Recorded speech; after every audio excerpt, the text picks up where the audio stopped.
샬롬 샬롬 샬롬 샬롬. 하나님 사랑합니다. 여러분 주 안에서 사랑합니다. 사사기의 말씀입니다. 1장이죠. 1절에서 36절까지인데 오늘 10절까지 시작을 해봅니다. 유다가 올라갈지라 2절에 이렇게 나와 있습니다. 유다와 시몬 지파가 아도니 베색을 잡다, 이렇게 성경의 말미에 이렇게 나타나 있어요. 1절에 보니 여호수아가 죽은 후에 이스라엘 자손이 여호와께 여쭈어 이르되 우리 가운데 누가 먼저 올라가서 가나안 족속과 싸우리까. 여호수아가 이제 죽었죠. 그리고 2절에는 여호와께서 이르시되 유다가 올라갈지어다 누가 먼저 올라가리까 하고 물었더니 이스라엘 자손이 여쭈었더니 여호와께서 대답하셨어요. 유다가 올라갈지니라. 보라, 내가 이 땅을 그의 손에 넘겨주었노라 하시니라. 그래서 제가 오늘 제목은 유다가 올라갈지니라 이렇게 잡고 함께 은혜를 나눠보도록 합니다. 삶은 전쟁이죠. 1절부터 10절까지 나타나 있는 말씀은 이제 유다가 가나안 족속을 이제 땅을 차지하라고 해서 이제 가나안 땅에 왔죠. 그리고 누가 먼저 올라가겠느냐, 여호수아가 이제 돌아갔어요. 그래서 이스라엘 자손들이 여쭈었더니 이제 유다가 올라가라. 유다가 그 형제 시몬에게 이르되 내가 제비뽑아 얻은 땅에 나와 함께 올라가서 가나안 족속과 싸우자 그리하면 나도 내가 제비뽑아 얻은 땅에 함께 가리라 하니 이에 시몬이 그와 함께 가리라. 혼자 힘이 약하니까 형제 시몬에게 유다가 말합니다. 이제 내 땅, 내가 차지할 땅, 제비 뽑은 땅, 그 땅을 차지해야 되는데 너도 같이 가면 나도 네 땅에 갈 때 함께 가서 싸워주겠다, 이렇게 약속을 하죠. 그래서 시몬이 그와 함께 갑니다. 4절에 유다가 올라가매 여호와께서 이 가나안 족속과 브리스 족속을 그들의 손에 넘겨주시니 그들이 베색에서 10,000명을 죽이고 싸움을 하고 있어요. 그래서 오늘은 싸움에서 이기려면, 이 싸움에서 이기려면 우리는 어떻게 해야 될까? 이 부분을 중점으로 함께 은혜를 나눕니다. 유다가 올라가면 여호와께서 가나안 족속과 브리스 족속을 그들의 손에 넘겨주시니 그들이 베색에서 10,000명을 죽이고 또 베색에서 아도니 베색을 만나 그와 싸워서 가나안 족속과 브리스 족속을 죽이니 아도니 베색이 도망하는지라 그를 쫓아가 잡아 그의 엄지손가락과 엄지발가락을 자르매 아도니 베색이 이르되 옛적에 70명의 왕들이 그들의 엄지손가락과 엄지발가락이 잘리고 내 상 아래서 먹을 것을 줍더니 하나님이 내가 행한 대로 내게 갚으시니 그러다 하니라. 무리가 그를 끌고 예루살렘에 이르렀더니 그가 거기서 죽었더라. 유다 지파가 예루살렘과 헤브론을 이렇게 해서 차지하는 내용이 8절부터 이어집니다. 유다 자손이 예루살렘을 쳐서 점령하여 칼날로 치고 그 성을 부숴놨으며 그 후에 유다 자손이 내려가서 산지와 남방과 평지에 거주하는 가나안 족속과 싸웠고 유다가 또 거기서 헤브론에 거주하는 가나안 족속을 쳐서 세세와 아히만과 달메를 죽였더라. 헤브론이 본 이름은 기랏 아르바였더라. 헤브론의 본 이름, 원래 이름은 기랏 아르바였더라. 이렇게 끝납니다. 삶은 전쟁입니다. 산다는 것은 전쟁을 치르는 것과 같죠. 그래서인지 프랑스 약간 빅토르 위고는 인생에는 3가지 싸움이 있다, 이렇게 말합니다.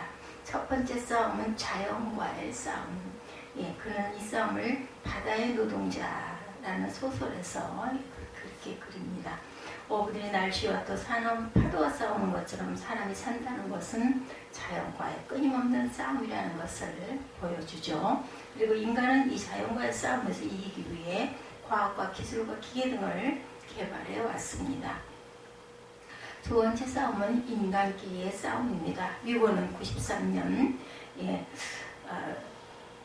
작품에서 이것을 설명합니다. 지난 인류 역사를 돌아보면 개인과 개인 간의 생존 경쟁에서부터 나라와 나라의 전쟁, 민족과 민족의 싸움, 그리고 이데올로기 간의 싸움이 끊임없이 있었다. 이런 싸움을 통해서 민족의 조국의 그리고 정치적 이념들이 발전해 왔다. 세 번째 싸움은 자기 자신과의 싸움이다. 첫 번째 싸움은 자연과의 싸움, 두 번째 싸움은 인간끼리의 싸움이죠. 세 번째 싸움은 자기 자신과의 싸움. 레미제라블에서 표현합니다. 이거는 주인공 장발장을 통해서 한 인간의 마음속에서 선한 자와 악한 자와의 내적 투쟁이 얼마나 치열하게 벌어지고 있는지를 보여주죠. 그의 주장대로 우리 마음은 싸움터입니다. 커다란 나와 조그만 나, 너그러운 나와 옹졸한 나, 부지런한 나와 게으른 나, 의로운 나와 불의한 나, 참된 나와 거짓된 나가 끊임없이 싸웁니다. 이러한 전쟁은 아침에 일어남과 동시에 시작이 되죠. 침대에서 일어날까 말까 망설이는 1분간의 전쟁에서 등교할 아이들과 출근할 남편과 이리저리 겨루는 주부의 전쟁, 운전하면서 다른 운전자들이나 혹은 자신과 벌이는 전쟁, 빨래한 바지를 넣을 때 바로 넣어야 할지 거꾸로 넣어야 할지 갈등하는 전쟁, 그리고 직장에서 동료들과 치르는 전쟁 등 전쟁이라고 부를 만한 것들이 한둘이 아닙니다. 바로 이런 점 때문에 철학자 플라톤은 인간 최대의 승리는 자신을 이기는 것이다 라고 말했습니다. 인생이 전쟁이라면 신앙생활은 더더욱 전쟁일 수 있습니다. 빅토르 위고가 말한 자연과의 싸움, 인간끼리의 싸움, 그리고 자신과의 싸움을 믿지 않는 자들과는 달리 신앙적인 방법으로 싸워야 하기 때문입니다. 성도에게는 이보다 더한 전쟁이 있습니다. 하나님의 대적이고 성도를 유혹하고 신앙생활을 방해하는 자는 사탄과 벌이는 전쟁입니다. 사탄은 성도가 의식하든지 의식하지 못하든지 항상 전쟁을 걸어옵니다. 그래서 오늘 성교사님은 신앙생활이 전쟁이라는 것에 대해서 다음과 같이 말합니다. 겸손함이 없는 사람들, 자랑하는 사람들, 자기 의의를 내세우는 사람들, 칭찬받기를 좋아하는 사람들, 자신을 남들보다 나은 의인으로 여기는 사람들, 타인이 이웃을 비판할 때 같이 판단하고 정죄하는 사람들, 타인의 말을 듣는 척하나 마음으로는 배척하는 사람들, 자신을 다스리지 못하는 사람들, 권면을 받을 줄 모르는 사람들, 찬양과 기도를 잊은 사람들, 자신의 영혼을 위하여 그리고 다른 사람을 위하여 마음을 찢으며 기도하지 않는 사람들, 이웃의 고통을 불구경하듯 하는 사람들, 재물을 자신과 가족들만을 위하여 사용하는 사람들, 자신보다 가난하고 병든 자들을 돌아보지 않는 사람들, 깨달음이 없는 사람들, 성령님의 감화 감동이 없는 사람들, 이런 사람들은 영적인 싸움에서 패배한 사람이라고 합니다. 만약 저와 여러분에게 이 중에 하나라도 있다면 성도로서의 전쟁에 패배한 사람일 수 있습니다. 이렇게 성도의 삶 또한 전쟁이죠. 저와 여러분 인생 싸움에서 그리고 신앙 싸움에서 과연 승리하고 계시는지 한번 묵상해 보시기 바랍니다.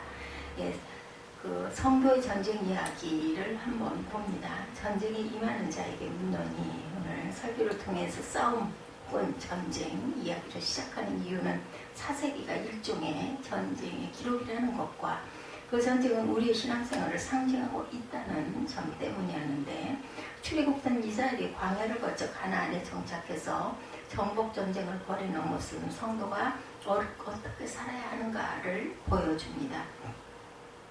오늘 본문으로 들어가기 전에 잠깐 여호수아 시대로 거슬러 올라가 보죠. 여호수아의 인도로 가나안에 들어온 이스라엘 백성들, 출애굽 세대 다음 세대인 제2세대 이스라엘 백성들은 먼저 각 지역을 지도상으로 분배합니다. 그때 하나님은 여호수아를 통하여 약속하죠. 여호수아 1장 1절부터 3절에 보면 여호와의 종 모세가 죽은 후에 여호와께서 모세의 수종자 두니 아들 여호수아에게 말씀하여 이르시되, 내 종 모세가 죽었으니 이제 너는 이 모든 백성과 더불어 일어나 이 요단을 건너 내가 그들 곧 이스라엘 자손에게 주는 그 땅으로 가라. 내가 모세에게 말한 바와 같이 너의 발바닥으로 밟는 모든 것은 모두 내가 너희에게 주었노니, 모세와 함께 하셨던 하나님께서 여호수아와 여호수아 세대 사람들과 함께 하실 것이고, 그 하나님께서 이스라엘이 나서기만 하면 그 싸움을 반드시 이기게 주겠다고 약속하셨죠. 즉 제2세대 이스라엘이 하나님과 그의 약속을 믿고 전쟁에 나서기만 하면 반드시 이길 것이고, 각 지파는 자기 기업을 차지하게 될 것이라는 약속을 해주셨습니다. 그래서 초창기 이스라엘 각 지파는 약속을 믿고 자신들에게 할당된 지역에서 정복전쟁을 벌이고 나름대로의 성과를 거두죠. 그런데 초창기에 잠시 그러다가 그것으로 끝이에요. 즉 더 이상의 진전 없이 정복전쟁은 멈춰버리고 말았습니다. 지금 저와 여러분이 보시는 그림은 사사기를 이해함에 있어서 굉장히 중요한데, 첫 그림은 이스라엘 12지파에게 할당된 지역을 보여줍니다. 두 번째 그림은 그렇게 할당된 지역을 이스라엘이 다 차지하지 못한 것을 녹색으로 표시합니다. 이 두 번째 그림을 자세히 보면 흔히 중앙산지라고 부르는 지역, 즉 지중해 바다에서 갈릴리 호수와 요단강 쪽으로 오는 그 중간에 산지가 이어지고, 거기서 요단강 쪽으로 다시 내리막인 이스라엘의 지형에서 산지를 중심으로 동쪽인 요단강 쪽은 이스라엘이 거의 다 정복했는데, 산지를 중심으로 서쪽, 그러니까 지중해 바다 쪽은 거의 정복하지 못한 채로 사사시대를 맞았다는 것을 알고 있습니다. 사사시대는 바로 이 상황에서 시작이 되죠. 즉 사사기는 자신들의 전쟁을 끝내지 못하고 그 전쟁을 포기한 세월을 보낸 여호수아 세대, 제2세대 이스라엘로부터 그 짐을 떠안은 제3세대 이스라엘의 이야기라는 것이죠. 그렇다면 제2세대 이스라엘은 왜 정복전쟁을 계속하지 않고 멈추었을까요? 결과는 어땠나? 그 질문은 사사시대를 이해하는 열쇠와 같은 질문입니다. 그리고 이와 연결되어서 사사기가 모든 세대의 성도들에게 묻는 질문들이 있는데, 첫째, 누가 왕인가? 누가 다스리는가? 성도의 삶과 그 교회 공동체, 나아가 이 세상의 진정한 왕은 누구시냐는 질문이 대두됩니다. 두 번째는 어떤 기준으로 그것을 무엇을 위해서 싸우는가? 누가 다스리는가? 누가 왕인가? 그리고 어떤 기준으로 무엇을 위해서 싸우는가라는 질문이죠.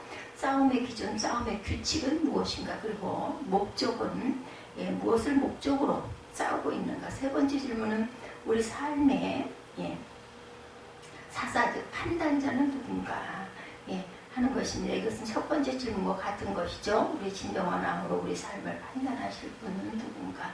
하나님이시죠. 이런 질문을 자신의 교회와 세상을 향해 던져야 하는 이유는 지금의 사사시대와 다를 바가 없기 때문입니다. 사사기의 특징은 그때는 이스라엘의 왕이 없었으므로 사람마다 자기 소견이 옳은 대로 행하였더라, 이렇게 증거하고 있죠. 17장 6절과 21장 25절에 이 질문이 대두됩니다. 당시 이스라엘의 왕이 없었다는 것은 정치적으로 왕이 없었다는 말이지만 신앙적으로 볼 때 하나님이 왕이 아니었다라는 뜻이기도 합니다. 그리고 각자가 왕이, 내가 왕이에요. 지금도 그렇죠. 요즘도 내가 제일이야, 내가 제일이야, 그렇습니다. 그때처럼 지금도 각 사람마다 자기 주장, 자기 생각, 자기 경험으로 살아가고 있습니다. 수많은 사상과 이데올로기, 개인주의 혹은 이기주의의 세상인데, 자기가 최고라고 내세우는 사람들, 사상, 종교들이 얼마나 많은지 모릅니다. 이른바 지금은 왕들의 세상입니다. 이렇게 그때나 지금이나 진정한 왕이신 하나님이 무시되고 있죠. 그러므로 성도는 오직 하나님만이 진정한 왕이신 것을 보여주어야 합니다. 여러분의 삶이 사사기와 다를 바 없는 두 번째 이유는 비록 현재 저와 여러분의 살고 있는 땅이 가나안 땅이 아니고 사사기 전쟁처럼 피를 흘리는 전쟁을 치르는 것도 아니지만 영적인 면에서는 전쟁을 치르고 있습니다. 이에 대해서 이미 앞서 말씀드렸지만 조금만 더 구원하면 우리 역시 이스라엘 백성들처럼 이곳에서 우리의 삶의 자리에서 하나님 나라 천국을 확장시키는 전쟁을 또한 벌이고 있죠. 제3세대 이스라엘에게 남겨진 기업이 많았던 것처럼 저와 여러분의 가정과 일터와 여러분이 일하는 분야가 바로 남겨진 땅입니다. 거기서 주님의 나라를 확장하는 삶, 그것이 사사시대 이스라엘에게 주어진 임무와 같다는 것을 우리가 깨달아 알아야 됩니다. 바로 이런 점에서 여러분에게 다시 묻습니다. 누가 왕입니까? 여러분과 가정과 일터와 이 땅을 과연 누가 다스립니까? 어떤 기준으로 그것은 무엇을 위해서 싸우고 저와 여러분의 삶의 최종적인 판단자는 누구입니까? 이제부터 본문을 살펴보면서 이 질문들에 답을 해보시기 바랍니다. 두 번째, 전쟁을 포기한 자들의 불행에 대해서 나타나 있죠. 자, 1장 19절에 보면 여호와께서 유다와 함께 계셨으므로 그가 산지 주민을 내쫓았으나 골짜기 주민들은 철병거가 있으므로 그들을 쫓아내지 못하였으며, 21절에 베냐민 자손은 예루살렘에 거주하는 여부스 족속을 쫓아내지 못하였으므로 여부스 족속이 베냐민 자손과 함께 오늘까지 예루살렘에 거주하니라 이렇게 나타나죠. 27, 8절에 므낫세가 베스안과 그에 딸린 마을들의 주민과 다낙과 그에 딸린 마을들을 주민과 둘과 그에 딸린 마을들의 주민과 아블로암과 그에 딸린 마을들의 주민과 무기또와 그에 딸린 마을들의 주민들을 쫓아내지 못하며 가나안 족속이 결심하고 그 땅에 거주하였더라. 30절부터 34절에도 스불론은 기드론 주민과 나홀민 주민을 쫓아내지 나할을 주민을 쫓아내지 못하였으므로 가나안 족속이 그들 중에 거주하면서 노역을 하였더라. 아셀이 악고 주민과 시돈 주민과 알랍과 악십과 헬바와 아빗과 르홉 주민을 쫓아내지 못하고 아셀 족속이 그 땅의 주민 가나안 족속 가운데 거주하였으니 이는 그들을 쫓아내지 못하였음이더라. 납달리는 베세메스 주민과 베다낫 주민을 쫓아내지 못하고 그 땅의 주민 가나안 족속 가운데 거주하였으나 베세메스와 베다낫 주민들이 그들에게 노역을 하였더라. 아모리 족속이 단 자손을 산지로 몰아넣고 골짜기에 내려오기를 용납하지 아니하였으며 이렇게 증거하고 있습니다. 제2세대 이스라엘은 그들이 나서기만 하면 하나님께서 주시겠다고 약속했음에도 불구하고 주어진 영토를 다 얻지 못합니다. 그 상황을 그대로 보여주는 그림이 지금 저희들이 보는 건데 2세대 이스라엘의 정복전쟁은 멈춘 데 이유가 있었다라는 거죠. 전쟁을 포기한 자들의 불행이죠.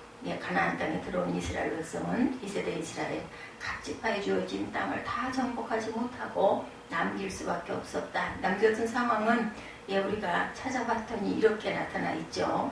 1장 19절 그리고 21절, 27, 8절, 30절부터 34절까지 우리 함께 봤습니다. 2세대 이스라엘의 정복 전쟁을 멈춘 이유, 그들은 그 이유를 가나안 족속에게 철병거가 있고 그들이 강했기 때문이다. 19절에 그렇게 증거하죠. 그들이 자신들보다 강한 데다가 최신식 무기로 무장을 해서 어쩔 수 없이 포기하고 멈추었다라는 뜻입니다.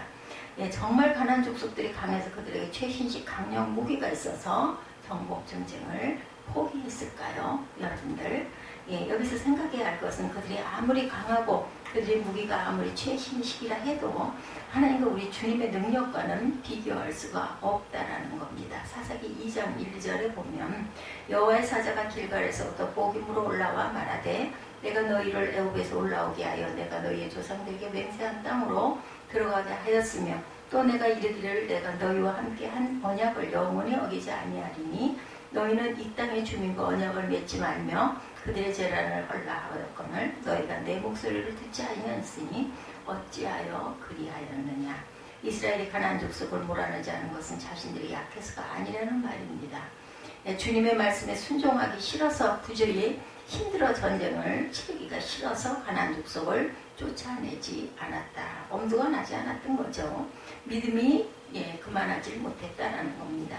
제2세대 이스라엘 사람들에게 변명의 여지가 없는 것은 그들은 가나안 족속을 몰아내지 않은 것은 둘째치고 가나안 사람들과 언약을 맺고 혼인하고 심지어 그들의 우상을 숭배하기까지 했기 때문인데 그 결과 사사기 2장 3절에 그러므로 내가 또 말하기를 내가 그들을 너희 앞에서 쫓아내지 아니하리니 그들이 너희 옆구리에 가시가 될 것이며 그들의 신들이 너희에게 올무가 되리라 하였노라. 남겨둔 가나안 족속 이스라엘 옆구리에 가시가 되어 그들을 찌를 것이라는 겁니다. 옆구리에 가시라는 말은 이스라엘에게 치명적인 고통을 안겨주는 존재라는 뜻이죠. 그리고 올무라는 말은 가나안 족속이 섬기는 신들이 이스라엘을 옴짝달싹 못하게 붙들어 망하게 하는 것이 된다는 뜻이기도 합니다. 가나안의 신들이 그들에게 올무가 되어 목을 조를 것이고 결국 그것 때문에 이스라엘은 망할 것이다. 이스라엘이 주님의 명령에 불순종한 결과를 단적으로 보여주는 지파가 있는데 바로 단 지파입니다. 단 지파는 이스라엘의 12지파 중에서 가장 싸움에 능한 지파였습니다. 단 지파는 이스라엘이 광야를 행진할 때 맨 나중에 후방을 지키죠. 대열의 후방에는 주로 노약자들이 있었고 그러다 보니 후방은 늘 취약했습니다. 적들은 그것을 알고 후방을 치고 빠지곤 했죠. 그렇기 때문에 가장 강하게 싸움에 능한 지파를 후방에 배치했는데 그들이 단지파였다라는 말이죠. 그런데 이런 단지파가 기업을 분배받은 후 그 지역에 거주하던 가나안 족속을 쫓아내기는커녕 그들에게 밀렸습니다. 그 후 다른 지역을 찾아 헤매고 결국은 사라지고 맙니다. 단지파가 기업을 찾아 헤매다가 우리나라까지 와서 우리 민족의 조상인 당군 자손이 되었다고 주장하는 사람들도 있습니다. 우리 민족을 당군 자손이라고 부르는 이유는 단지파의 후손이기 때문이다 라고도 한다고 합니다. 억지스러운 주장일 뿐이지만 어찌됐든 단지파는 그렇게 역사에서 사라지고 말았습니다. 불신앙과 불순종의 결과가 어떤지를 분명하게 보여주는 지파가 된 것입니다. 싸우라 그러면 1절에 이런 가운데 남겨진 전쟁을 다시 시작하라는 사람들이 있었죠. 여호수아가 죽은 후에 이스라엘 자손이 야훼께 여쭈어 이르되, 오늘 제목이죠. 누가 먼저 올라가 가나안 족속과 싸우리까 했더니 자신이 정복해야 할 땅이 눈앞에 있었지만 어느 집과도 먼저 나서려 하지 않자 서로 눈치만 보고 있었어요. 그런 가운데 부모 세대가 이루지 못하고 그 다음 세대에게 남겨진 전쟁을 다시 시작하려는 움직임이 있었고, 사사기는 바로 그것으로부터 시작되는 것을 우리가 오늘 본문에서 봅니다. 누가 먼저 올라가서 가나안 족속과 싸우리까? 그때 하나님은 유다 지파를 지목하시면서 유다가 먼저 싸우라 이렇게 말하죠. 2절에 오늘 제목이기도 하죠. 보라 내가 이 땅을 그의 손에 넘겨주었노라. 하나님은 12지파 중에서 유다 지파를 선봉에 세우십니다. 근데 이스라엘의 지파 가운데 장남의 역할을 하는 지파가 넷이 있습니다. 첫째는 혈통적으로 장남인 루벤 지파이죠. 그러나 루벤 지파는 루벤이 중환제를 범함으로 장남의 구실을 못하게 됩니다. 두 번째는 물리적인 장남으로 요셉 지파이죠. 하나님은 요셉을 대신해서 두 아들 에브라임과 므낫세를 이스라엘 가운데 세우셨는데 그들은 숫자도 많고 재물도 많았습니다. 그래서 돈의 힘과 숫자의 힘만으로 장자가 될 수 있었습니다. 세 번째는 제사를 드리는 장남으로 레위 지파였죠. 종교적인 면에서 이스라엘을 다스릴 지파가 레위 지파라는 뜻입니다. 네 번째는 영적으로 장남인 유다 지파입니다. 유다 지파는 다윗 왕자와 연결이 되고 거기에서 예수 그리스도가 나시죠. 하나님께서 멈추었던 가나안 정복 전쟁을 다시 시작하는데 유다 지파를 선봉에 세우신 이유는 그 전쟁이 단순히 땅을 차지하는 전쟁이 아니라 신앙적인 전쟁, 즉 영적인 전쟁이라고 보셨기 때문이라는 거죠. 우리도 마찬가지입니다. 여호수아를 통해 가나안 정복의 1차 승리를 주신 것처럼 예수님을 통해 사탄으로부터의 1차적인 승리를 거두었습니다. 아직도 버티고 있는 사탄의 무리를 정복하기 위해 주님은 영적 전쟁을 하는 군사들로 저와 여러분을 부르시죠. 그런데 저와 여러분은 어떤 사람들인가? 루벤처럼 혈통적인 장남, 즉 육신적으로 자랑할 것이 많은 사람들일까? 요셉 지파처럼 숫자가 많고 가진 것이 많은 사람들인가? 레위 지파처럼 신앙적으로 가문이 좋고 남다른 영적인 체험을 가진 사람들인가? 주님은 거룩한 싸움에 육체적인 자랑거리를 가진 사람들을 부르지 않습니다. 물질적인 장남도 부르지 않습니다. 오직 영적인 장남을 부르십니다. 여러분의 삶에도 여러분 주변에도 주님의 인권을 인정하지 않으며 도리어 주님을 밀어내고 거부하는 세력들과 그러한 문화가 얼마나 많습니까? 바로 그곳에 하나님의 주권이 이루어지게 하는 싸움이 여러분이 유다 지파처럼 부름받았다는 것을 기억하시기 바랍니다. 그렇게 부름받은 유다 지파가 순종하여 올라갔더니 4절에 유다가 올라가매 여호와께서 가나안 족속과 브리스 족속을 그들의 손에 넘겨주시니 그들은 엄청난 대승을 거둡니다. 가나안 족속과 브리스 족속 만 명을 죽이고 베색의 왕인 아도니 베색을 잡습니다. 당시 전쟁에서 변변한 무기도 없는, 그래서 질 것이 뻔한 전쟁에서 도리어 유다 지파가 대승을 거둔 엄청난 사건, 기적이죠. 이것은 무엇을 보여주는가? 주님의 말씀에 순종하여 도우시는 하나님, 이기게 하신 하나님을 믿고 올라가면 반드시 이긴다라는 뜻입니다. 적들의 숫자가 얼마냐? 적들은 이 지역에서 오래 살아왔기 때문에 전장의 상황에 대해 너무 잘 알지 않느냐? 거기다가 최신식 무기로 무장하지 않았느냐, 이런 것들은 문제가 되지 않는다라는 거죠. 나의 하나님이 어떤 분인지, 그 주님의 약속이 무엇인지를 확실하게 믿고 나가면 이긴다는 것, 바로 이것이 믿음의 싸움, 영적인 전쟁의 승리 비결입니다. 전쟁에 이길 수 있다라는 거죠.